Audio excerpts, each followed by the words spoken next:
الحمد للہ رب العالمین والصلاة والسلام علی اشرف الانبیاء والمرسلین وعلی آلہ وصحبہ اجمعین، اما بعد۔ حضرات، آپ کے سامنے قیامت کی علامات اور نشانیوں کا ذکر کیا جا رہا تھا، اور ان میں سے کل حضرت مہدی رضی اللہ عنہ کے ظہور کا تذکرہ کیا گیا تھا،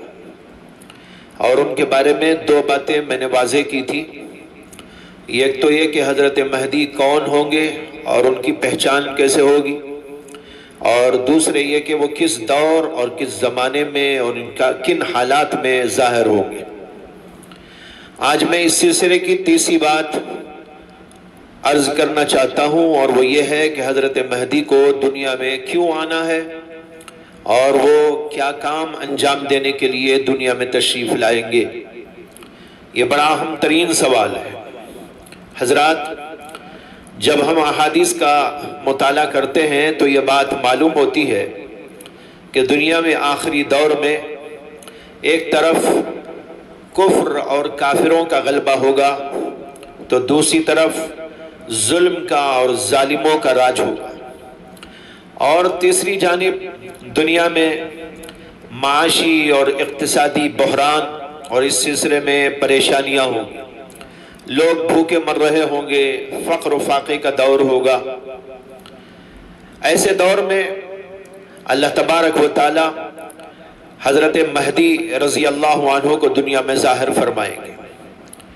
اس سے یہ بات سمجھ میں آتی ہے کہ اللہ تبارک و تعالی حضرت مہدی کو ان سب فتنوں کا مقابلہ کرنے کے لیے بھیجیں گے۔ جہاں تک میں نے غور و فکر کیا، احادیث کی تلاش کی اور جستجو کی، تو میرے سامنے حضرت مہدی کے 4 اہم ترین کارنامے آ گئے،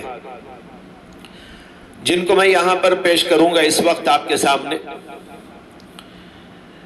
ایک تو یہ کہ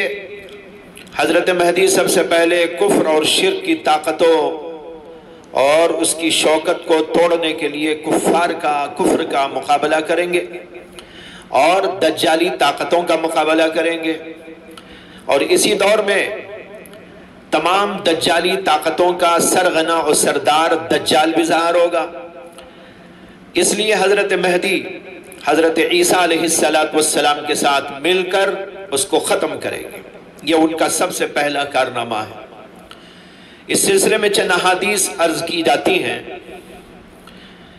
حضرت حذیفہ رضی اللہ عنہ کہتے ہیں کہ میں نے رسول اللہ صلی اللہ علیہ وسلم سے سنا ہے کہ آپ نے فرمایا کہ ہائے افسوس کہ اس امت کو ظالم اور بادشاہ کیسے قتل کریں گے، اور نیک لوگوں کو وہ کس طریقے پر ڈرائیں گے۔ یہ کہتے ہوئے اللہ کے نبی علیہ السلام نے فرمایا کہ اس وقت اللہ تعالیٰ سے ڈرنے والا مومن بندہ ان ظالموں اور جابروں سے زبانی طور پر تو موافقت کر لے گا، مگر اس کا دل ان سے بھاگے گا۔ جب اللہ تعالیٰ ارادہ فرمائیں گے کہ اسلام کو دوبارہ عزت اور شوکت عطا فرمائیں تو ہر ظالم اور جابر کو اللہ تعالیٰ ہلاک کریں گے، اور اللہ قدرت رکھتے ہیں کہ اس امت کو اجڑنے کے بعد دوبارہ درست کر دیں۔ پھر آپ نے فرمایا کہ اے حذیفہ، اگر دنیا کا صرف ایک دن بھی باقی رہ جائے تو بھی اللہ تبارک و تعالیٰ اس دن کو طویل اور لمبا کر دیں گے، یہاں تک کہ میرے خاندان کا ایک فرد یعنی حضرت مہدی بادشاہ بنیں گے، اور اس کے ہاتھ پر بہت سی لڑائیاں ہوگی اور اسلام غالب آ جائے گا۔ اللہ کا وعدہ کبھی غلط نہیں ہو سکتا، وہ سریع الحساب ہے۔ یہ حدیث کے الفاظ ہیں، اس کا ترجمہ میں نے پیش کیا ہے۔ اس سے صاف معلوم ہوتا ہے کہ حضرت مہدی کا ایک کارنامہ یہ ہے کہ وہ کفر اور ظلم کی طاقت کو توڑنے کے لیے آئیں گے، اور کافروں اور ظالموں اور کفر اور ظلم کی کمر کو توڑ دیں گے۔ دوسری حدیث حضرت ابو ہریرہ سے مروی ہے کہ رسول اللہ صلی اللہ علیہ وسلم نے فرمایا کہ قیامت قائم نہ ہوگی یہاں تک کہ رومی یعنی عیسائی، رومیوں سے مراد عیسائی لوگ ہیں اس زمانے میں، اور اس سے مطلق